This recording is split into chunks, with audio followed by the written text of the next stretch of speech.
Hello friends, welcome back to the new video guys. Today guys we are going to talk about guys Bluetooth setting in our Samsung phone. In this video guys I will show you guys how can you connect guys Bluetooth speaker to your Samsung phone.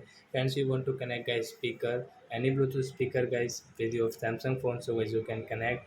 So guys now let's see how to connect. Guys, first of all guys we will have to come in our phone settings. So guys we will on our phone setting and guys click on guys this connection settings. Then guys second option guys you can see Bluetooth settings, so you can tap here. And friend, we will on our speaker, and guys in your speaker guys you can see guys your Bluetooth option, so you will have to press on guys your Bluetooth option.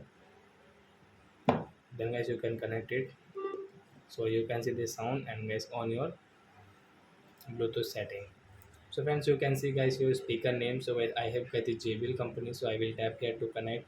Then guys it will connect, and guys you can see this notification, so guys tap here to connect. And guys you can see connected for calls and audio. So guys you can also guys pick up call here. Guys you can see this pick up call button.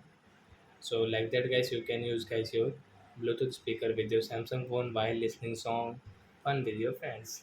So that's it guys, thanks for watching my video guys. Now we will meet on next video. Bye bye friends.